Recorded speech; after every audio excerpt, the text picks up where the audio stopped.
नमस्कार दोस्तों, आपके अपने YouTube channel HM coaching classes में आप सभी का स्वागत है। दोस्तों, जैसा कि आप सबको पता है कि सिंपल इंटरेस्ट की क्लासें चल रही हैं। साधारण ब्याज की कुछ क्लासें हो चुकी हैं जिनमें काफी सारे प्रश्न आपको कराए जा चुके हैं, काफी सारे तरीके के प्रश्न आपको कराए जा चुके हैं।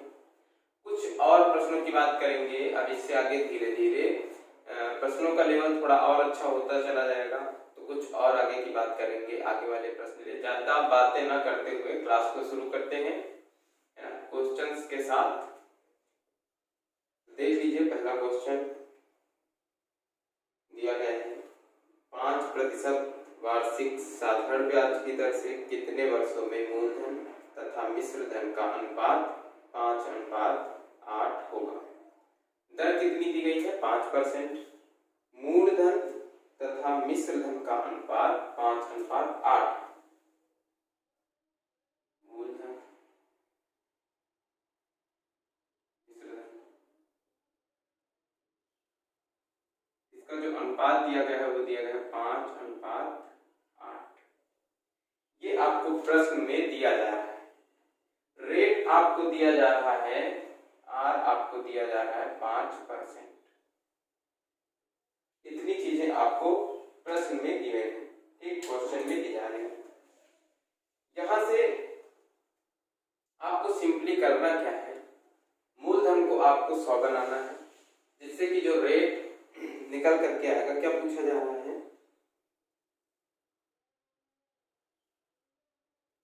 कितने वर्षों में पूछा जा रहा है ना।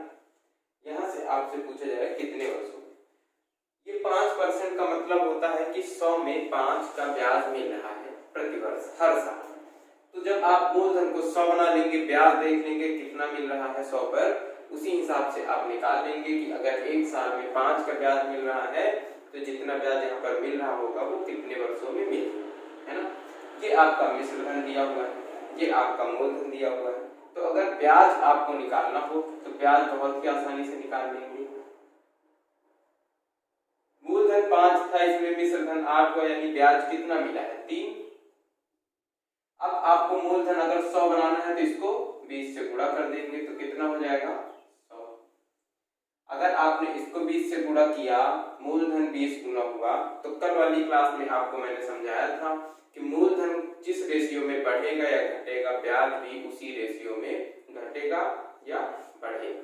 आज ये 20 गुना हुआ है तो ब्याज भी 20 गुना हो जाएगा।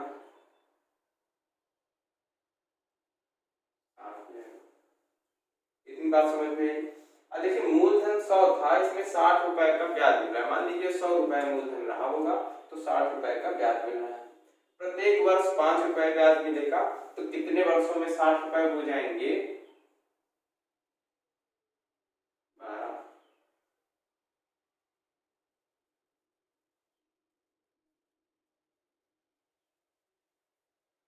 इसको जो 60 रुपए का ब्याज मिलेगा वो किसमें मिलेगा? 12 वर्षों में।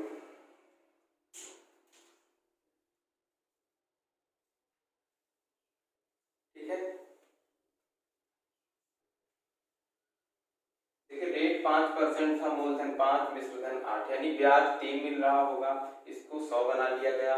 जब 100 बनाया गया तो पता चल रहा है कि 100 में हर साल कितना ब्याज मिलेगा? 5 मिलेगा, क्योंकि रेट कितना है? 5%। जबकि यहाँ पर ब्याज कितना मिल रहा है? 60, है ना। जब 60 ब्याज मिल रहा है तो एक वर्ष में 5 मिल रहा है, तो कितने वर्षों में 60 मिलेगा? 12 वर्षों में। 12 पंचे 60, है ना।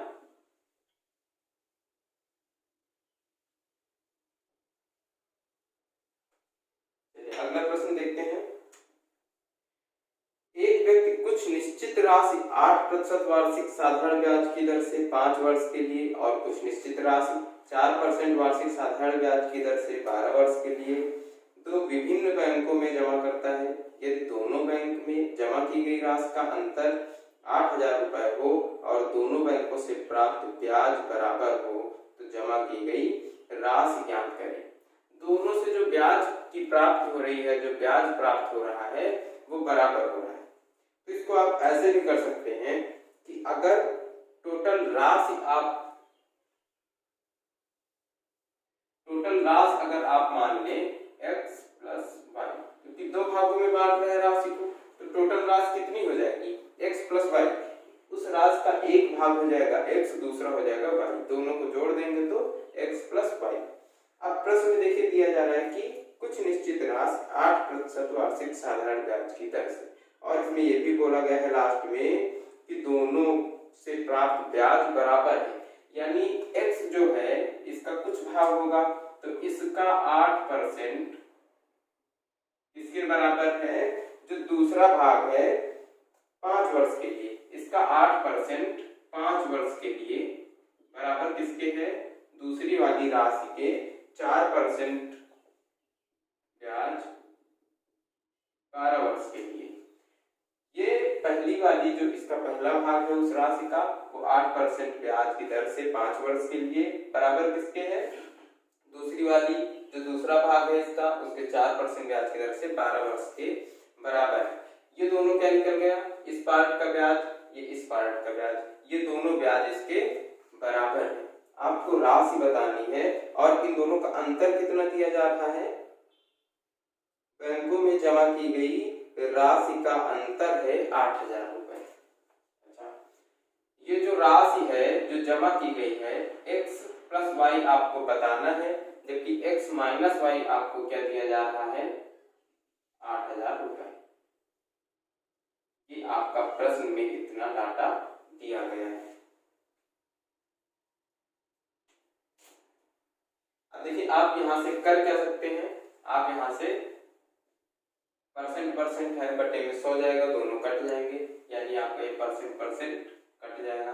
4 से काटेंगे, 4 दूनी 8, 2 से 6 बार, यानी 5x है ना, 5x बराबर 6y, 5x बराबर 6y यहां से आ गए।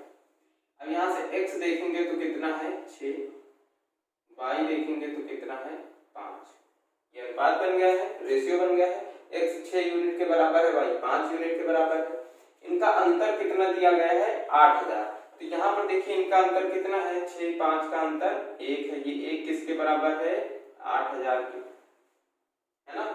अब पूछा गया है कि जमा की गई राशि, टोटल राशि कितनी होगी, तो टोटल देखिए कितना होगा, एक भाग है x, दूसरा भाग है y, तो टोटल यहाँ पर x प्लस y कितना हो जाएगा, 6 5 11 यूनिट, इनका अनुपातिक योग निकाला जाएगा, 11 यूनिट हो जाएगा। जब एक यूनिट 8,000 के बराबर है तो 11 यूनिट किसके बराबर होगा, 88,000। बस यही इसकी टोटल राशि हो जाएगी।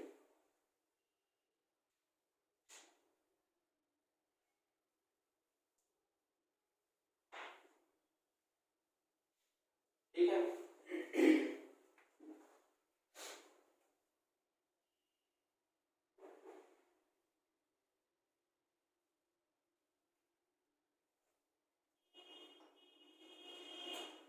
अगला प्रश्न दिया गया है, एक व्यक्ति निश्चित राशि को 2 भागों में इस प्रकार जमा करता है कि पहले भाग में प्राप्त मिश्र धन 4% वार्षिक साधारण ब्याज की दर से 5 वर्षों में वो दूसरे भाग के 5% वार्षिक साधारण ब्याज की दर से 6 वर्षों में प्राप्त मिश्र धन के बराबर हो।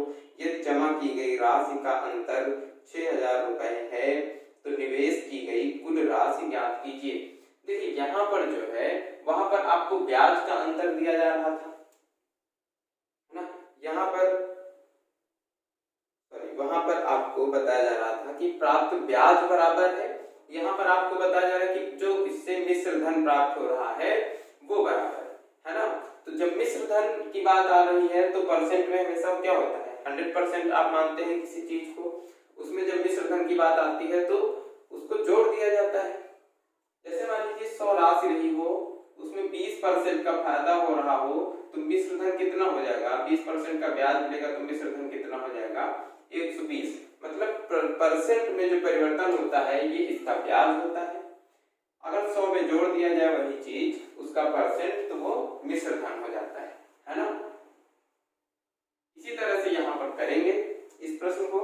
देखिए डाटा जो दिया गया है वो कितना है कि पहले भाग में प्राप्त मिश्र धन, यानी 2 भाग इसमें भी हैं, एक भाग आप अगर x मानेंगे तो दूसरा भाग y, ये आपकी टोटल राशि होगी। ठीक है, पहले भाग में 4% वार्षिक साधारण ब्याज की दर से 5 वर्षों में, यानी 4% की दर से 5 वर्षों में, तो एक साल में अगर 4% का फायदा हो रहा है, 100 में 4 हो रहा है, तो 5 में कितना ब्याज मिलेगा? 20। यानी x का 120% इसके बराबर है y के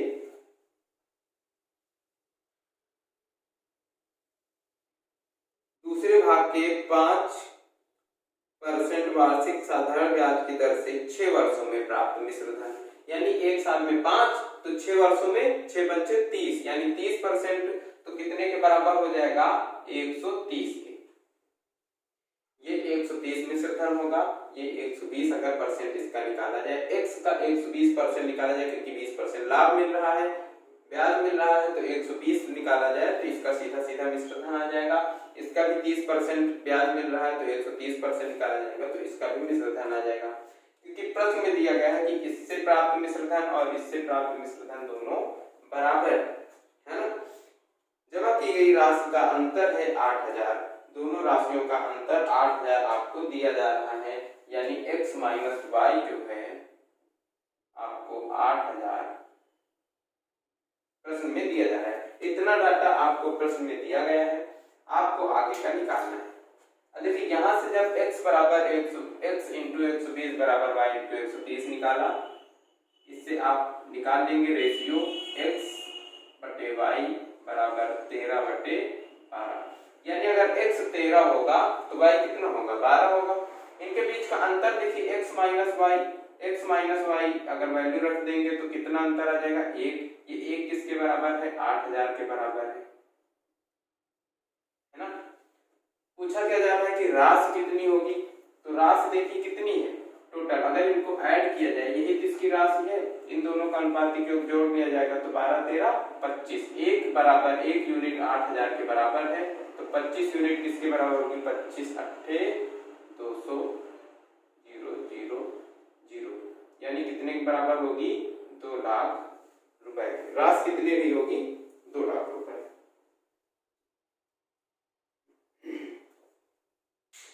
ठीक है, चीजें समझ में आ रही है ना।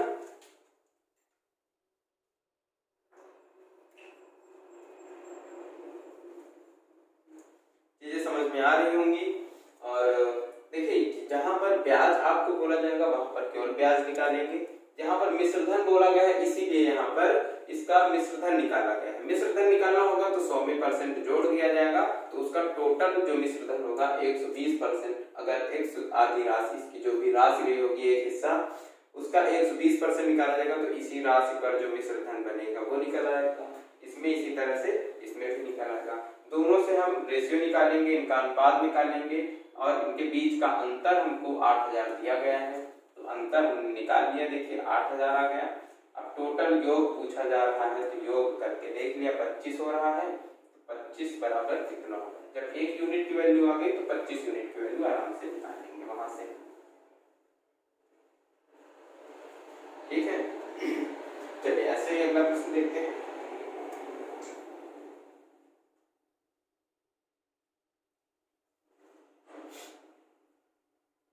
₹1,77,000 को 3 भागों में इस प्रकार बांटे कि 6% वार्षिक, 8% वार्षिक तथा 5% वार्षिक साधारण ब्याज की दर से 9 वर्ष में प्राप्त राशि बराबर 9 वर्षों में प्राप्त राशि बराबर होनी चाहिए।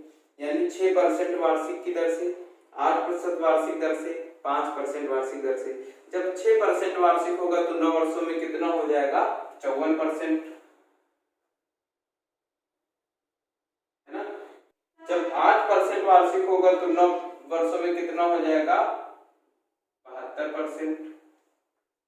और जब 5% वार्षिक होगा तो 9 वर्षों में कितना हो जाएगा? 45%। अब कोई राशि कितनी दी जा रही है? 1,77,000। इसको 3 भागों में बांटा गया है, तो इसके 3 भाग हम क्या मान लेते हैं? x plus Y plus Z.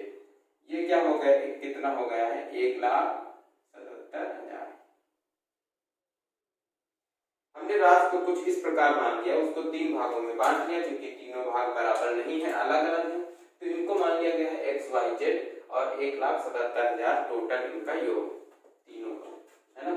तो एक को इस रेशियो में, एक को इसमें, एक को इसमें बांटा गया है।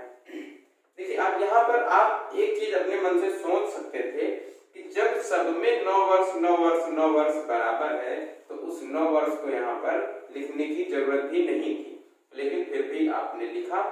तो लिखकर भी देख लेते हैं। वैसे ये रेशियो बनेगा, कट जाएगा बाद में। देखिए अब एक भाग का 54% बराबर है दूसरे भाग के 72% के, ये बराबर है तीसरे भाग के 45% के। अब जब ये इस प्रकार बराबर है सब एक दूसरे के और आपको रेशियो बनाना है, तो अगर x और y का अनुपात यहाँ से बनाएंगे तो x बटे y कितना आ जाएगा 72 बटे 54। 9 से काटेंगे 9 अट्ठे 72, 9 छक्का 54।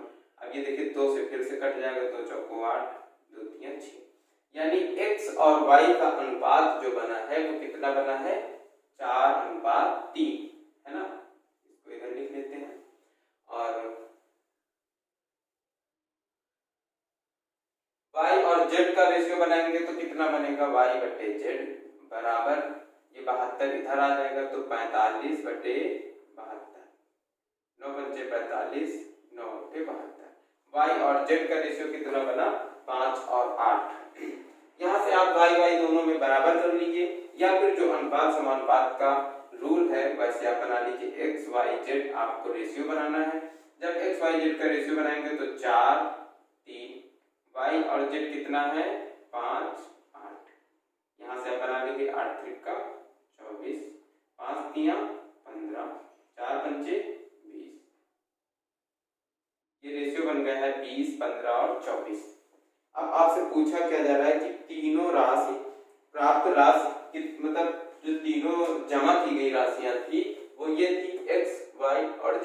इस ये थी ना जो जमा की गई थी, जो अलग अलग भागों में इसको बांटा गया था जिस अनुपात में, वही अनुपात है ये। x किसके बराबर है 20 के, y 15 के, z 24 के। मतलब इन सब का योग अगर किया जाए तो कितना आना चाहिए 1,77,000। तो इन सब का योग किया जाएगा तो कितना आएगा 4 5 9।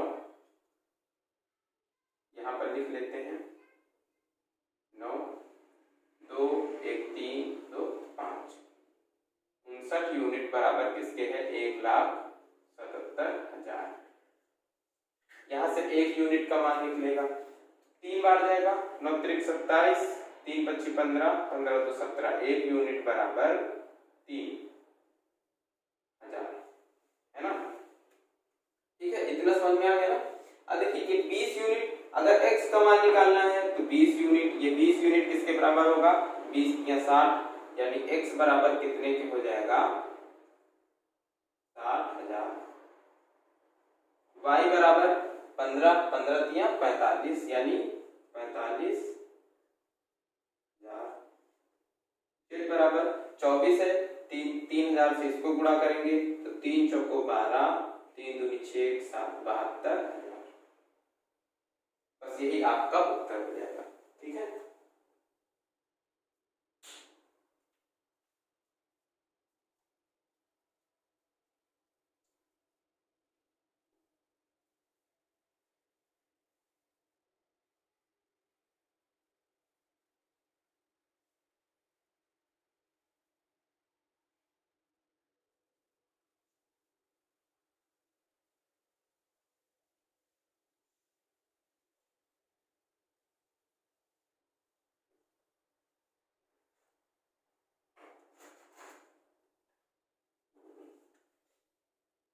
अगला प्रश्न दे देते हैं।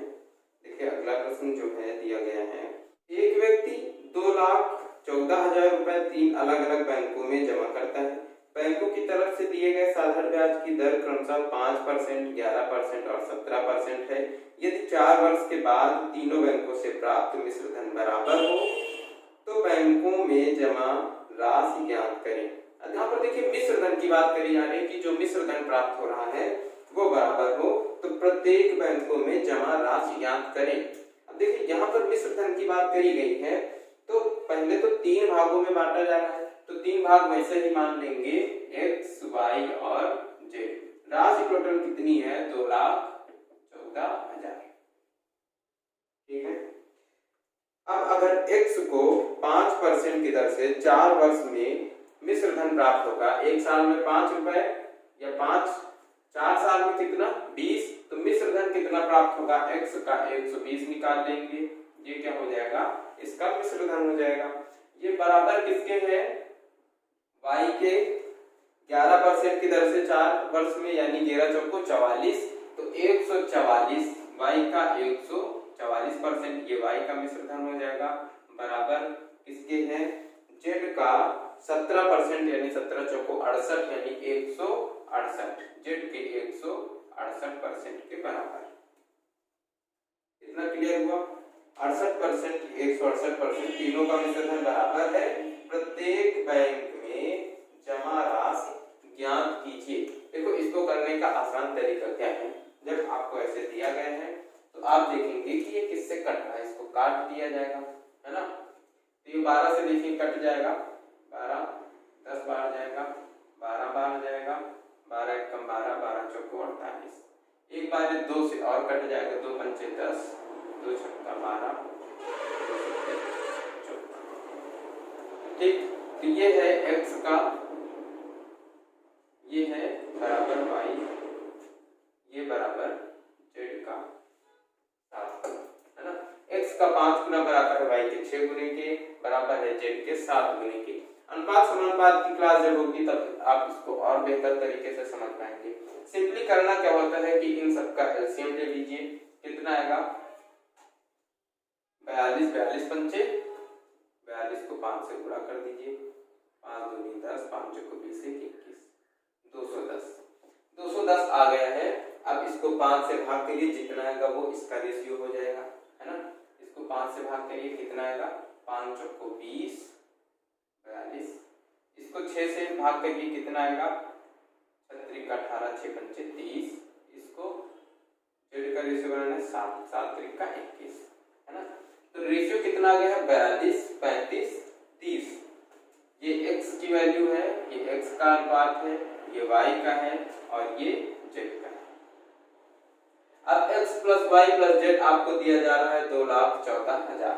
यहाँ से आप इसको ऐड कर लेंगे इन तीनों को, तो कितना आ जाएगा, 5 2 7, 3 4 7 3 10, 107। ठीक है, 3 3 6 4 10, 107 आ रहा है। ये 107 यूनिट किसके बराबर है, 2,14,000। तो इस 2 बार जाएगा, 1 यूनिट बराबर 2,000 के। अब आपसे जमा की गई राशि के भाग पूछे जा रहे हैं कि किस रेशियो में जमा की गई है, कितना कितना जमा किया गया है। तो ये 42 को 2,000 से गुणा करेंगे तो कितना आ जाएगा, 84,000। इस 35 को 2,000 से गुणा करेंगे तो कितना आ जाएगा, 70,000, है ना। इस 30 को 2,000 से गुणा करेंगे तो 30 दूनी 60,000, यानी x, y और z जो राशियां थी वो कितनी कितनी थी, 84,000, 70,000, 60,000। आप इसको चाहें तो पिछले वाले मेथड से भी लगा सकते हैं। पहले x और y का अनुपात निकालिए, फिर y और z का अनुपात निकालिए, फिर x, y और z का अनुपात निकालिए, फिर उनके अनुपात को, ये अनुपात आएगा उसको जोड़ दीजिए, जोड़ करके उसको इसके बराबर रख दीजिए। तो 107 यूनिट बराबर है 2,14,000 के, 1 यूनिट बराबर आपका 2,000 निकल करके आ जाएगा। फिर इसी हिसाब से आप उसको बांट दीजिए, है ना। लेकिन ये इसका एक आसान मेथड है कि जब इस तरह से हो, इस तरह से संख्याएं लिखी हो तो उनका एलसीएम ले लेते हैं, 5 से भाग करेंगे, जो यहाँ पर x के साथ होगा उससे भाग करेंगे तो जो आएगा वो इसका x का रेशियो हो जाएगा, ये y का हो जाएगा, ये z का। यह x के बराबर है, ये y के और ये z के। ठीक है,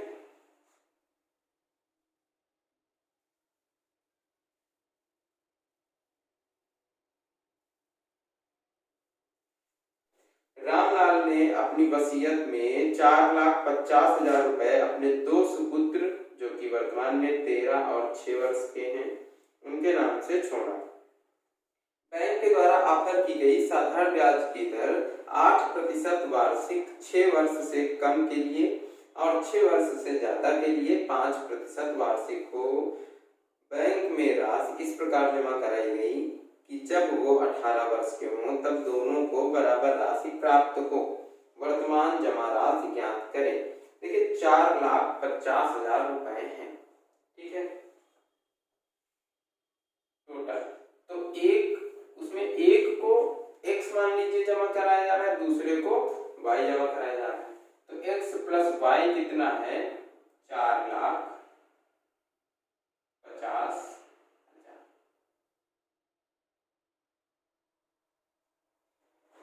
यहाँ पर देखिए x और y का ज्यादा काम नहीं है, इस x और y को केवल इसलिए यहाँ पर लिखा गया है जिससे आपको आगे चीजें समझ में आ जाए, है ना। तो x प्लस वाई यानी पहले जो पुत्र होगा उसको x भाग उसके नाम पर जमा कराया जाएगा, दूसरे पुत्र को y राशि जमा कराया जाएगा, है ना। और प्रश्न में ये बोला गया है कि जब दोनों 18 वर्ष के हो जाएं और इनको जो राशि मिले 18 वर्ष में, तो दोनों को बराबर राशि मिलनी चाहिए। यानी जो मिश्र धन होगा ये इस राशि का जिस ब्याज की दर से भी होगा वो बराबर हो इस ब्याज इस वाली राशि में जो ब्याज की दर हो उससे प्राप्त दोनों मिश्र धन क्या होने चाहिए, बराबर होने चाहिए। देखिए जब दोनों सुपुत्र वर्तमान में 13 और 6 वर्ष के, एक है 13 वर्ष का, एक है 6 वर्ष का, ठीक है। दोनों को 18 वर्ष में मिलना चाहिए। यानी जब ये 18 वर्ष का होगा तो ये कितने साल आगे हो जाएगा, 5 साल के लिए इसको मिलना चाहिए। ये 18 साल का होगा तो इसको कितने साल के लिए, 12 साल के लिए मिलना चाहिए, है ना। इसको 5 साल के लिए मिलेंगे, इसको 12 साल के लिए जमा किया जाएगा इसके लिए, है ना। साधारण ब्याज की दर 8% वार्षिक 6 वर्ष से कम के लिए है। अब ये 5 वर्ष के लिए जमा कराया जा रहा है तो इसको कितने परसेंट ब्याज मिलेगा, 8% वार्षिक दर मिलेगी। यानी अगर इसको x को मान लिया जाए कि ये 13 साल वाला पुत्र है तो इस x को 5 वर्ष के लिए 8% की दर से जो ब्याज मिलेगा वो कितना हो जाएगा, 8 40%। यानी जो इसका मिश्र धन हो जाएगा वो कितना हो जाएगा, 140, है ना। अब आगे बोला जा रहा है कि 6 वर्ष से ज्यादा के लिए 5% वार्षिक हो। अब 6 वर्ष से ज्यादा, ये देखिए 6 वर्ष से ज्यादा है 12 वर्ष के लिए जमा कराया जा रहा है तो इसमें कितने परसेंट वार्षिक हो, 5% वार्षिक हो। इसमें जब 5% वार्षिक होगा 12 साल के लिए तो 12 पंचे 60, यानी कितने ब्याज मिल रहा है, 60 मिल रहा है। तो मिश्र धन कितना हो जाएगा, 160%, है ना। तो इस y में 160% मिल रहा है, ठीक है। ये मिश्र धन हो रहा है और ये दोनों मिश्र धन क्या है, बराबर है। देखिए ये 140% रहेगा, ये 160% रहेगा, परसेंट दोनों में कट जाएगा इसीलिए यहाँ पर लिखा नहीं जा रहा है। 0 से 0 कट जाएगा, 2 सत्ती 14, 2 अट्ठे 16, यानी x देखिए कितना है 8, y कितना है 7, है ना। इसको ऐसे भी लिख सकते हैं xy बराबर 8/7। x और y का अनुपात कितना है, 8/7। टोटल राशि कितनी दी जा रही है इन दोनों को जोड़ करके, 4,50,000, है ना। टोटल राशि 4,50,000। ये देखिए यहाँ पर इनको ऐड किया जाएगा, इनका अनुपातिक योग निकाला जाएगा, कितना हो जाएगा 8 7 15। ये 15 यूनिट किसके बराबर है, 4,50,000 के बराबर है। इन दोनों को दी गई राशि इन दोनों के नाम पर जमा कराई गई राशि पूछा जा रहा है। वर्तमान जमा राशि ज्ञात करें पूछा जा रहा है। तो देखिए यहाँ से 1 यूनिट बराबर निकल आएगा, 15 बराबर 4,50,000, तो 1 यूनिट बराबर 15 दिया 45, है ना, यानी 30,000। 1 यूनिट बराबर 30,000 निकल करके आ जाएगा। तो x को कितना मिल रहा है, 8 यूनिट मिल रहा है, तो 8 त्रिक 24, 2,40,000, है ना। और y को कितना मिल जाएगा, 7 त्रिक 21, यानी 2,10,000, ठीक है। इन दोनों को ऐड किया जाएगा तो कितना आ जाएगा, 4,50,000 आ जाएगा। तो आंसर आपको क्या हो जाएगा, 2,40,000, 2,10,000, ठीक है।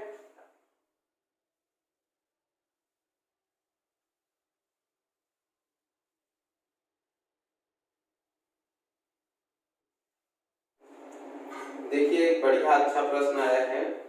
एक व्यक्ति कुछ 4% वार्षिक साधारण ब्याज की दर से 3 वर्ष के लिए और कुछ राशि 5.25% वार्षिक साधारण ब्याज की दर से 4 वर्ष के लिए तो अलग अलग बैंकों में जमा करता है। यदि वह 12,000 रुपए पर 1,800 रुपए ब्याज प्राप्त करता है तो दोनों बैंकों में जमा की गई राशि का अंतर ज्ञात करना है। यहाँ पर देखिए राशि कितनी जमा कर रहा है, 12,000, और जो ब्याज प्राप्त कर रहा है वो ब्याज कितना प्राप्त कर रहा है, 1,800। इतना आपको पता है। पर जो इसका 12,000 का कुछ भाग वो किसमें निवेश कर रहा है, 4% वार्षिक दर से 3 वर्ष के लिए, यानी 4% की दर से 3 वर्ष के लिए निवेश कर रहा है तो 4 दिया 12%। कुछ भाग पर इसको 12% का ब्याज मिल रहा है, कुछ भाग ये 5.25% की दर से 4 वर्ष के लिए कर रहा है। 5.25% दर से 4 वर्ष के लिए तो कितने परसेंट इसमें मिलेगा, देखिए 25 चौको 100, 4 बच्चे 20 21, यानी 21% का इसको दूसरी राशि जमा कर रहा है, दूसरा भाग उसका 21% की दर से जमा कर रहा है। एक भाग 12% की दर से इस 12,000 का, दूसरा भाग 21% की दर से वो जमा कर रहा है। अब देखिए अगर ये दोनों राशियां अपनी जो इसके दोनों भाग हैं वो 12% ही राशि पर जमा करता है, इस 21 को आप क्या लिख सकते हैं, 12% प्लस 9%। अगर दोनों राशियां वो 12% पर ही जमा करता तो उसको इस 12,000 में कितने रुपए ब्याज मिलते, इस 12,000 में इसको कितने रुपए ब्याज मिलते आपको निकालना है। ये इतना आपको प्रश्न में दिया गया है ना। जब ये 12% ही जमा करता दोनों राशियों में, इसके दोनों भागों में, तो 12,000 टोटल रुपए हैं, इस पर इसको 12% का ब्याज मिलता है। 1% 12,000 का कितना होगा, 120 होगा, तो 12% कितना होगा, 1440 होगा ना। 1440 तब मिलता जब ये भी 12% पे जमा करता, लेकिन यहाँ पर जमा कितना कर रहा है, 9% एक्स्ट्रा जमा कर रहा है। तो कितने रुपए इसको और एक्स्ट्रा मिल रहा है 1440 से, देखिए 1440 इसमें माइनस कर देंगे, 360, इसको 360 रुपए एक्स्ट्रा मिल रहे हैं 1440 से। वो किसकी वजह से, इस 9% की वजह से, क्योंकि यहाँ पर इसने इस 12% से भी 9% एक्स्ट्रा जमा किया है। तो 9% बराबर कितना है, 360। 9% बराबर 360 है, 1% बराबर कितना हो जाएगा, 40, यानी 100% बराबर कितना हो जाएगा, 4,000। अब ये जो 9% जमा है ये 21% वाले का 9% जमा है ना, मतलब ये जो राशि जमा कर रहा है यहाँ पर इसने जितनी भी राशि जमा करी होगी उसका 9% 360 आया था, तो ये जो राशि आएगी ये टोटल राशि 100% कितनी होगी, 4,000। ये वाली राशि होगी 4,000, और ये वाली राशि 12,000 की टोटल, उसमें 4,000 ये वाली जमा है, तो ये वाली कितनी होगी, 8,000। 8 4 12 है ना। इनका अंतर पूछा जा रहा है कि इसमें जमा की गई राशि और इसमें जमा की गई राशि का अंतर कितना है, तो इस 8,000 में 4,000 घटा दिया जाएगा, कितना आ जाएगा, 4,000। ठीक है।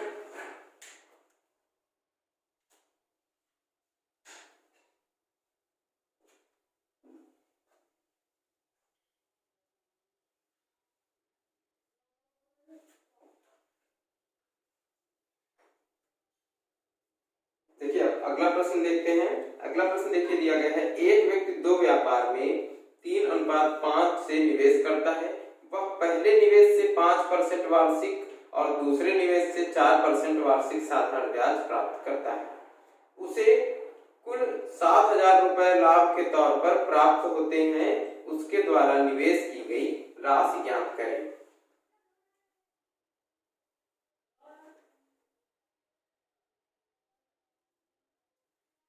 व्यापार में यहाँ पर आपको समझना है, दो व्यापार है, एक में 3 एक में 5 अनुपात से जमा कर रहा है, निवेश कर रहा है। पहले पर 5% वार्षिक और दूसरे पर 4% वार्षिक साधारण ब्याज प्राप्त करता है। और उसे कुल 7,000 रुपए लाभ के तौर पर प्राप्त होते हैं।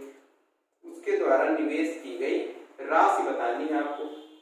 देखिए, जब भी अनुपात में हो और आपको परसेंट में करना हो तो क्या बताया था मैंने कि 3:5 आपको जैसे दिया गया है, इसको आप 300 और 500 में बदल लीजिए। रेशियो है, आगे 0 बढ़ा देंगे तो कोई इसमें अंतर नहीं होगा, कोई भी डिफरेंस नहीं होगा, है ना। किसी भी संख्या से आप इसमें गुणा कर सकते हैं, किसी भी संख्या से भाग कर सकते हैं, बशर्ते आप इन दोनों में करें, है ना। तो अब इसमें परसेंट में आपको फायदा देना। पहले निवेश पर 5% वार्षिक मिल रहा है, दूसरे निवेश में 4% वार्षिक साधारण ब्याज मिल रहा है। तो अगर इसमें 5% मिल रहा है तो कितना लाभ मिलेगा? 300 का 5%, 300 का 1% कितना होगा? 3, तो 5% कितना होगा? 5 तिया 15, है ना। यहाँ पर देखिए इसको 15 मिल रहा है लाभ और इस राशि में इसको कितना मिल रहा है? 4% वार्षिक साधारण ब्याज प्राप्त हो रहा है। तो इस 500 का 1% 5, 4%, 5 को 20। अब देखिए इसको टोटल लाभ प्राप्त कितना हो रहा है? 15, 20, टोटल कितना प्राप्त हो रहा है? 35। ये अनुपातिक योग है, एक्चुअल वैल्यू तो है नहीं, तो ये 35 यूनिट इसको टोटल लाभ प्राप्त हो रहा है, जब इस रेशियो में कोई धनराशि ये निवेश कर रहा है और उसको 5% और 4% का लाभ उनमें से प्राप्त हो रहा है। अब ये वैल्यू जो निकल करके आई है टोटल ब्याज, ये आपको प्रश्न में गिवन, ये प्रश्न में आपको दिया गया है, कितना दिया गया है? 7,000 रुपए का लाभ होता है टोटल। यानी ये जो 35% निकल करके आया है, 35 यूनिट निकल करके आई है, ये किसके बराबर है? इस 7,000 के बराबर है। ठीक है, जब 35 यूनिट 7,000 के बराबर है तो एक यूनिट किसके बराबर होगी? 200 के। 35 दूनी 70, है ना। एक यूनिट बराबर होगी 200 के। पूछा क्या जा रहा है कि निवेश की गई राशि ज्ञात करें, उसके द्वारा निवेश की गई राशि। टोटल कितनी निवेश करी है इसने राशि? 300 ये, 500 ये, दोनों अगर रेशियो जोड़े जाएंगे, दोनों अनुपातों को जोड़ा जाएगा तो कितना हो जाएगा? 5, 3, 800। अब एक यूनिट बराबर 200 है तो 800 यूनिट बराबर कितना होगा? 8 दूनी 16, 1, 2, 3, 4, यानी कितना हो रहा है? 1,60,000 इसने निवेश किया।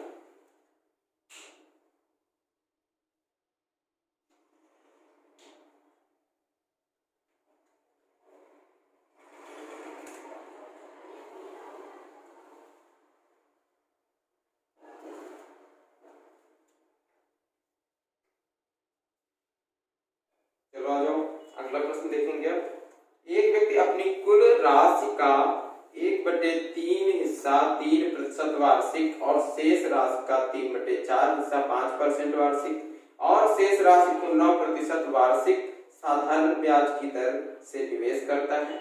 एक वर्ष की समाप्ति पर उसे 6,000 रुपए प्राप्त होते हैं। उसके द्वारा निवेश की गई कुल राशि ज्ञात कीजिए।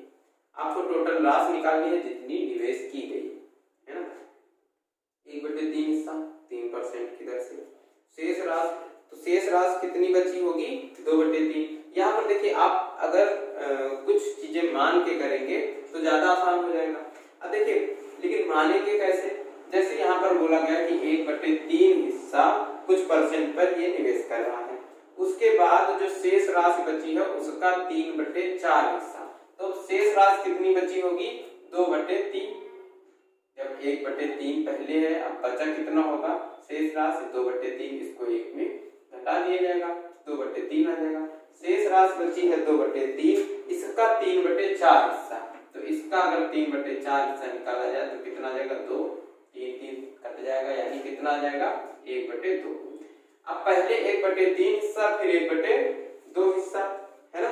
उसके बाद जो शेष बच रही है उसको अलग दर पर उसको इन्वेस्ट किया जा रहा है। तो यहाँ से आपको क्या पता चला कि हर में कितना है? 3 है और 2 है, जो आगे आपको दिक्कत करेगा। अगर आप 100 मान करके करेंगे तो ये 3 आपको दिक्कत करेगा, है ना। तो आप कुछ ऐसा मानेंगे, कुछ ऐसी संख्या मानेंगे जो इन तीनों से आपको पता है कि परसेंट में आगे आपको जोड़ घटाना करना है, परसेंट निकालना है चीजों का, तो आप क्या मान सकते हैं 600, है ना। 6 आया था, आप 600 मान सकते हैं कि राशि कितनी रही होगी, 600 रही होगी। मूलधन कितना रहा होगा, 600। कैसे आया ये मैंने आपको बताया है। 600 अगर आप मूलधन मानते हैं तो इसका 1/3 हिस्सा 3% वार्षिक दर से निवेश कर रहा है ना। अब इस 600 का 1/3 हिस्सा कितना हो जाएगा, इस 600 का 1/3 हिस्सा कितना हो जाएगा, 200। शेष राशि, जो शेष राशि बची है वो कितनी हो जाएगी, देखिए 600 में अगर 200 निकल जाएंगे तो कितने बचेंगे, 400। उस 400 का जब यहाँ पर ये 200 निकल गया है तो अब यहाँ पर कितना बचा है, 400। इस 400 का कितना हिस्सा, 3/4 हिस्सा, यानी 3/4 हिस्सा, ये कितना हो जाएगा, 4 से कटेगा ये 300 आ जाएगा। 200 हो चुका है, 300 हो चुका है, अब बचा कितना होगा, 100। ये इसको राशि को इस भाग में बांट रहा है। अब देखना है कि कितने प्रतिशत इसमें, किसमें कितने प्रतिशत वो ब्याज दे रहा है ना। तो 1/3 हिस्से वाले में 3% वार्षिक, जब इसका 1% 2 है तो 3% कितना हो जाएगा, 6, यानी इस 200 में ये 6 ब्याज दे रहा है, 6 ब्याज मिल रहा है। 3/4 हिस्से वाले में 5% वार्षिक, यानी इसमें 1% कितना है, 3, 5% कितना होगा, 15 ब्याज मिलेगा। बाकी जो शेष राशि है उसको 9% वार्षिक साधारण ब्याज की दर से निवेश करता है। इसमें 9%, तो 100 का 9 हो जाएगा। एक वर्ष की समाप्ति पर उसे 6000 रुपए प्राप्त होते हैं, यानी एक वर्ष के बाद ये रुपए इसको प्राप्त हो रहे हैं। ये यूनिट में है, इसको आप ऐड करेंगे कितना हो जाएगा, 9 6 15, 15 15 30 यूनिट। ये किसके बराबर है, 6000 के बराबर है। 6000 रुपए इसको प्राप्त हो रहे हैं ब्याज के रूप में। और ये क्या है, ब्याज ही तो है। ये 30 किसके बराबर है, 6000 के बराबर है। आपको निकालना क्या है, निवेश की गई कुल राशि ज्ञात करना है। तो निवेश की गई कुल राशि कितनी होगी, ये 6000। ये 6000 राशि में निवेश कर रहा है, सॉरी 600 राशि को निवेश कर रहा है।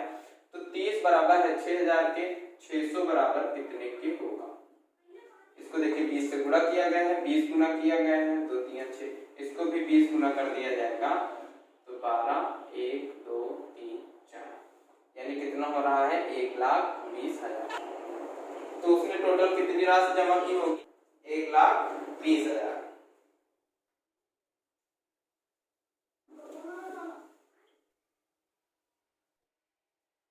देखिए अगर आपको कहीं भी समझने में, कुछ भी समझने में थोड़ी सी भी प्रॉब्लम हो रही है तो आप हमें कमेंट में बता सकते हैं, जरूर बताइए। और मैं कोशिश करूंगा कि उसे और अच्छे से एक्सप्लेन करूं और अच्छे से आपको बता पाऊं, है ना। चलिए अगला प्रश्न देखिए। अगला प्रश्न दिया गया है, प्रकाश ने एक धनराशि को 10% वार्षिक साधारण ब्याज की दर से निवेशित किया। 4 वर्षों बाद वह राशि ब्याज सहित 770 रुपए हो जाती है, तदनुसार वह राशि कितनी थी। अब देखिए जो धनराशि थी 10% वार्षिक साधारण ब्याज की दर से निवेशित की गई, है ना। 4 वर्षों के बाद वह राशि ब्याज सहित 770 हो गई, यानी ये क्या 770 क्या है, मिश्र धन आपको दिया जा रहा है कि 770 हो गई। वह राशि पूछा जा रहा है कि वह राशि कितनी रही होगी। अब देखिए आप अगर राशि को 100 मानते हैं और इसमें ब्याज जो मिल रहा है वो 10% की दर से मिल रहा है, तो एक साल का ब्याज कितना हो जाएगा, 10 हो जाएगा। लेकिन कितने सालों तक निवेशित किया गया है, 4 वर्षों तक, तो 4 साल में कितना हो जाएगा ब्याज, 40 हो जाएगा। अब राशि थी 100, ब्याज है 40, तो जो मिश्र धन है वो कितना हो जाएगा, 140। ये 140 आपको किसके बराबर दिया गया है, 770 के। बोला जा रहा है राशि कितनी हो रही है ब्याज सहित, 770। तो ये 140 बराबर है 770 के। राशि आपको बतानी है, यानी 100 का मान बताना है, तो 100 बराबर क्या हो जाएगा, 770 बटे 140 गुणे 100।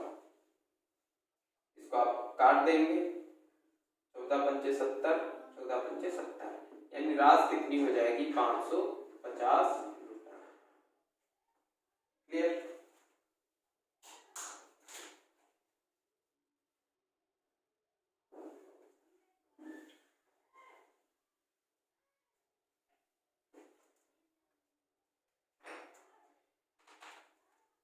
आज अगला प्रश्न देखते हैं। किसी धनराशि पर 6 वर्षों का साधारण ब्याज मूलधन का 9/25 है, ब्याज की दर बताइए।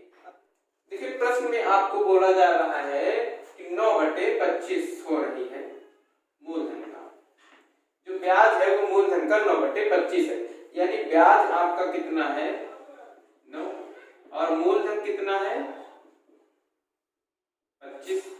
तो जब मैंने आपको बताया था कि जब भी ऐसी कंडीशन होगी या किसी भी प्रकार के प्रश्न में अगर आप मूलधन को 100 बना लेते हैं तो उसमें ब्याज कैलकुलेट करना आसान हो जाएगा, क्योंकि 100 के बाद जितना निकलेगा उसमें ब्याज 100 पर वही उसका प्रतिशत हो जाएगा, परसेंट रेट हो जाएगा ना। तो ये 9/25 है, इसको अगर आप 100 बनाते हैं 25 को, ये मूलधन है, इसको 4 से गुणा करेंगे 100, ये भी 4 से गुणा करेंगे 36 हो जाएगा। 100 में ब्याज मिल रहा है 36 का, लेकिन कितने वर्षों में? प्रश्न में आपको दिया जा रहा है कि 6 वर्षों में 36 ब्याज मिल रहा है। 6 वर्षों में 36 रुपए का ब्याज मिल रहा है अगर, तो प्रत्येक वर्ष एक वर्ष में कितना ब्याज मिलेगा? 6 से भाग कर देंगे तो 6 मिलेगा। अब एक वर्ष में 6 ब्याज मिल रहा है तो रेट कितना हो जाएगा? 6%। बस यही चीज आपको यहाँ पर निकालनी थी।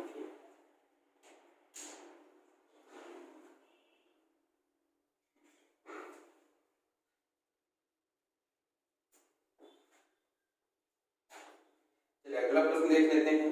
एक आदमी ने अपनी पूंजी का 1/2 भाग 10% वार्षिक ब्याज की दर पर, 1/3 भाग 9% तथा शेष 12% पर निवेशित किया, तो उसके द्वारा प्राप्त औसत वार्षिक ब्याज दर क्या है? आपको इंटरेस्ट रेट निकालना है, एवरेज यानी टोटल पर उसे कितने लगा। अगर आधे भाग पर 10%, 1/3 भाग पर 9% तथा शेष 12% पर निवेशित कर रहा है, तो टोटल जो होगा उसमें, तो देखिए यहाँ पर भी 1/2 है, 1/3 है, राशि कुछ ऐसी मान लीजिए जो इन दोनों से डिवाइड हो जाए। तो 1/3, 1/2, 3 और 2 से क्या डिवाइड हो रहा है? 6 डिवाइड हो रहा है दोनों से, लेकिन परसेंट में आपको परसेंट निकालना है, तो इसमें 2 जीरो आप अगर और बढ़ा दें, इसको 600 मान लें, तो अब आपने मूलधन क्या मान लिया है? 600। ठीक है, 600 आपने मूलधन माना। इसके 1/2 भाग पर 10%, 1/2 भाग क्या होगा इसका? 300। इसके 1/कितना देगा? 1/3 भाग, 1/3 भाग कितना हो जाएगा? 3 दूनी 6 यानी 200। बाकी बचा कितना है? 100। इस 1/2 भाग पर कितना ब्याज लग रहा है? 10% है ना। इस 1/2 भाग पर कितना ब्याज लग रहा है? 10%। तो 300 का 10% 30। इस 1/3% पर कितना? 9% लग रहा है, यानी इसका 1% होगा तो 9% कितना हो जाएगा? 18। शेष 12% पर निवेशित किया जा रहा है। 100 में कितना ब्याज मिलेगा? 12। ठीक है, इन तीनों में इतना ब्याज मिल रहा है, 30, 18 और 12। आपको ये निकालना है कि इस 600 में टोटल कितना ब्याज मिल रहा है, उसको कितने परसेंट मिल रहा है, यही उसका एवरेज रेट हो जाएगा, है ना। तो देखिए यहाँ पर ब्याज कितना मिल रहा है? 12 और ये 18, 8 2 10, 0 2 3 3 6 60। इसको टोटल कितना ब्याज मिल रहा है? 60 रुपए का ब्याज मिला। अगर इसके पास 600 रुपए होते तो इन सब में अलग अलग जो भी इसमें रेट दिया गया है वो रेट लगाकर इसको टोटल इस 600 में 60 का ब्याज मिल रहा है। तो इसे कितने परसेंट ब्याज मिल रहा है? तो ये 600 का 60 कितना परसेंट है? 600 का 10% कितना है? 60। तो ब्याज यहाँ पर जो औसत एवरेज इंटरेस्ट रेट होगा कितना हो जाएगा? 10%।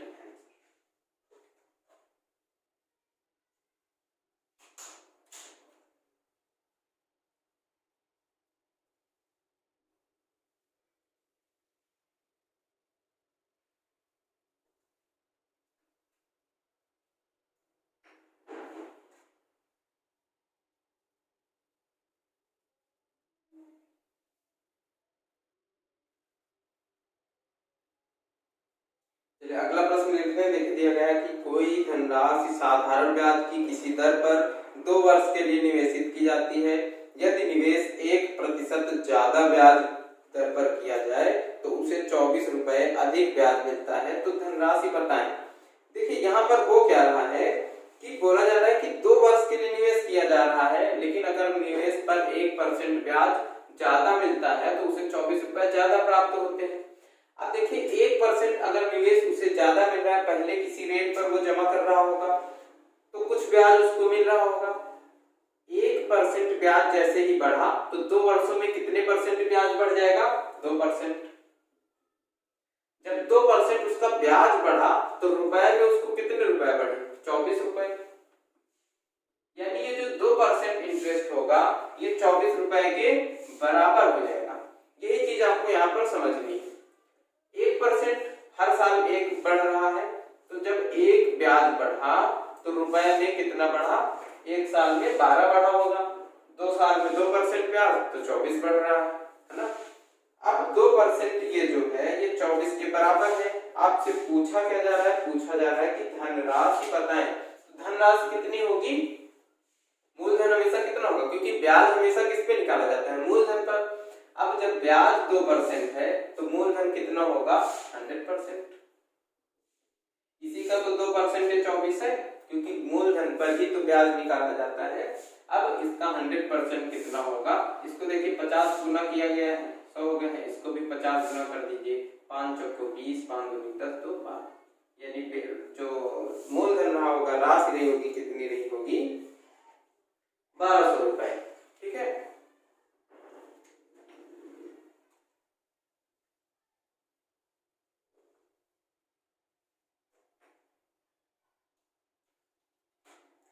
₹15,000 की धनराशि पर 3 वर्ष का 2 भिन्न स्रोतों से प्राप्त ब्याज का अंतर 13.50 रुपए है, तो उनकी ब्याज दरों का अंतर बताइए।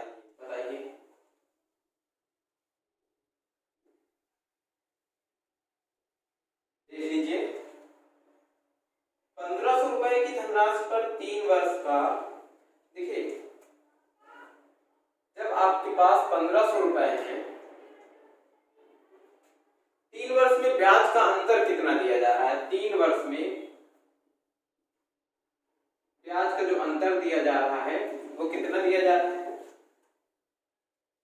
13.50। 13.50 ये आपको प्रश्न में दिया जा रहा है, इतने रुपए का अंतर है।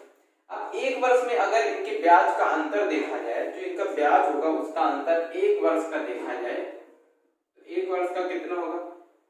3 चौको 12, 3 पच्ची 15, यानी 4.5 रुपए का अंतर 1 वर्ष में आ रहा है इनके ब्याज का। तो अगर ब्याज का अंतर है 4.5, तो ब्याज की दर में जो अंतर होगा, इंटरेस्ट रेट में जो अंतर होगा, अब देखिए ये जो अंतर आ रहा है ये किसमें आ रहा है? 1500 रुपए में, 4.5 रुपए का। तो रेट, अगर इसका इंटरेस्ट रेट निकाला जाए, ये क्या है? रुपए में है। अगर दर में निकाला जाए तो 4.5 का अंतर किसमें आ रहा है? 1500 रुपए में आ रहा है। 100 15 दिया 45, यानी 0.3%। जो इंटरेस्ट रेट आएगा वो कितना आ जाएगा? 0.3%।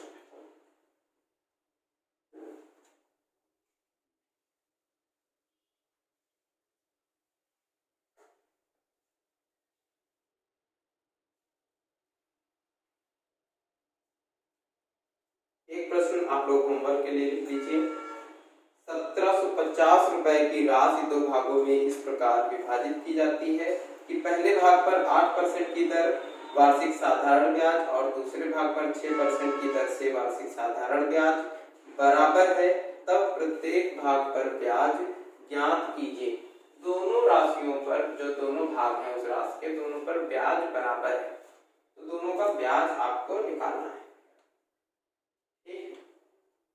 ये प्रश्न आपको घर में लगाना है और इसका उत्तर आपको कमेंट करके देना है।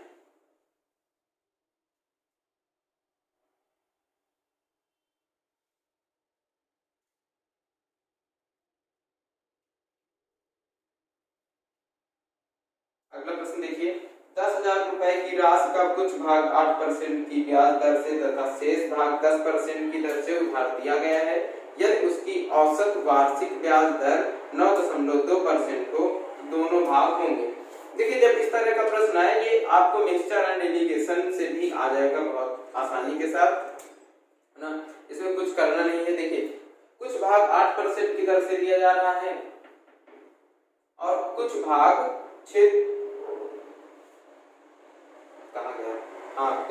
10% की दर से दिया जा रहा है। तो इसको कुल जो औसत वार्षिक ब्याज दर है वो कितने परसेंट मिल रहा है? 9.2%। दोनों का औसत कितना हो रहा है? 9.2%।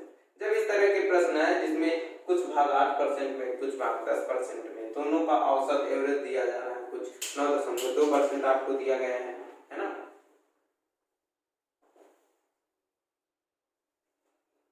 तब आप इसको अगर मिक्सचर एंड एलिगेशन से लगाएंगे तो आसान हो जाएगा। इसमें देखिए कितना आ रहा है? 0.8%, यानी 0.8 आ जाएगा इनका अंतर। इसका अंतर कितना आ जाएगा? 1.2। ठीक है, इसमें इसको घटा दिया जाएगा, इसमें इसको घटा दिया जाएगा। अब ये दशमलव से दशमलव कट जाएंगे, इनका आपको अनुपात यानी रेशियो बनाना है। रेशियो बनाएंगे 4 से काट देंगे 2, 3। अब ये जो राशि रही होगी ये 2:3 के अनुपात में होगी। ये यहाँ पर निकल करके आए। राशि टोटल कितनी है? 10,000। तो दोनों भाग पूछे जा रहे हैं। 10,000 यानी इन दोनों का योग अगर किया जाए 3 तो 5, 5 बराबर किसके है? 10,000 के। 1 बराबर किसके हो जाएगा? 2,000 के। पहली राशि कितनी हो जाएगी? 2 दूनी 4,000। दूसरी राशि कितनी हो जाएगी? 2 तिया 6। बस यही आपका उत्तर हो जाएगा। ठीक है,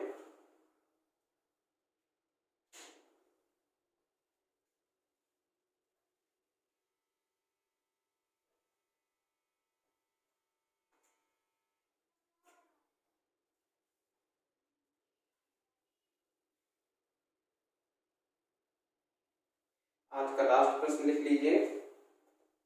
देख लीजिए, एक आदमी 16,000 रुपए की राशि का कुछ भाग 4% तथा शेष भाग 5% वार्षिक साधारण ब्याज दर से उधार देता है। यदि उसे 1 वर्ष में कुल ब्याज 700 रुपए प्राप्त होता है तो 4% वार्षिक दर पर दी गई धनराशि क्या है? ये आपको बताना है। देखिए ये प्रश्न कुछ वैसे ही लगेगा जैसे मैंने अभी एक इसके पीछे भी बताया है। राशि कितनी है? टोटल 16,000।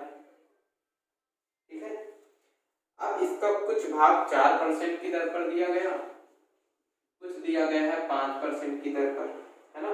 तो 5% की दर पर जो दिया जा रहा है इसको आप ऐसे भी लिख सकते हैं 4% प्लस 1%। ठीक है, इसको कुल जो ब्याज मिल रहा है वो कितना मिल रहा है? 700 रुपए प्राप्त हो रहे हैं। इतनी चीज आपको समझ में आ रही है? अब देखिए यहाँ पर ये जो 4% और 4% दोनों में सेम रेट है, यानी अगर दोनों में 4% ही ब्याज को प्राप्त करता तो कितने रुपए प्राप्त कर लेता है एक साल में? 16 चौको 64, 640। इसका 1% कितना है? 160। तो 4% कितना होगा? 640। अगर दोनों में वो 4% का रेट लेता, 4% दर पर ब्याज लेता तो 640 रुपए उसे ब्याज के रूप में प्राप्त होते। लेकिन उसे 640 से कुछ ज्यादा ब्याज मिल रहा है। वो ज्यादा ब्याज किसकी वजह से मिल रहा है? क्योंकि ये जो 4% से ज्यादा वाले ब्याज रेट पर, यानी ये 5% वाले दर पर जितने रुपए इसने दिए हैं, ये 5% वाला है, ये 4% वाला है। इस रेट में इसने जो ब्याज दिया है वो 1% ज्यादा है इससे। तो इससे 1% ज्यादा है। देखिए इससे कितने रुपए ज्यादा है? 640। इसमें आप माइनस करेंगे, कितना आ जाएगा? 60। ये 1%, इस 5% वाले का 1% किसके बराबर है? 60 के। 100% बराबर किसके होगा? 6,000 के।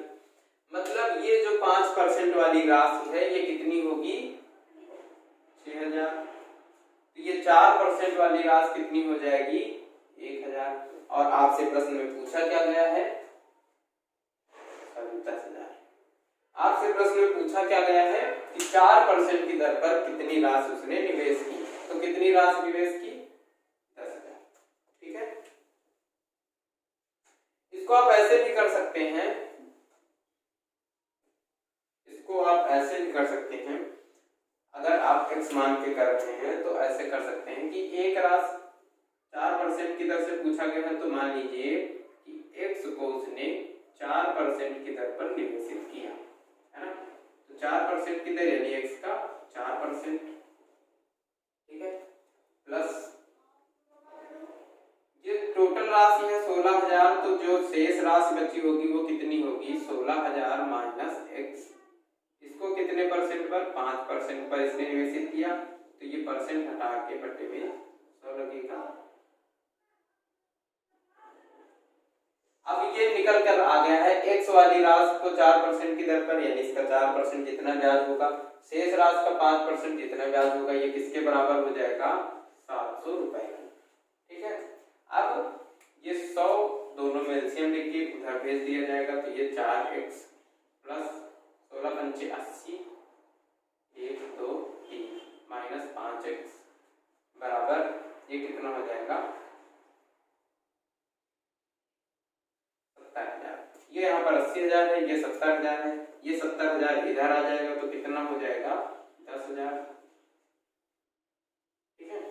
ये 4x है, ये माइनस के 5x है, घट जाएगा, माइनस का x हो जाएगा और बराबर के उस तरफ चला जाएगा तो प्लस का x, यानी x बराबर कितना निकल करके आ जाएगा, 10,000। वही सेम चीज निकल करके आ जाएगी, यानी 4% वाली राशि कितनी हो गई, 10,000। यहाँ पर भी 4% वाली राशि को आपने x माना तो x बराबर 10,000, तो यहाँ से आपका भी यहाँ से भी आंसर आ जाएगा, ठीक है। तो ये थे कुछ आज के प्रश्न, और कुछ प्रश्न ऐसे ही अगली क्लास में होंगे। जुड़े रहिए हमारे साथ, फिर मिलेंगे अगली क्लास में, तब तक के लिए नमस्कार।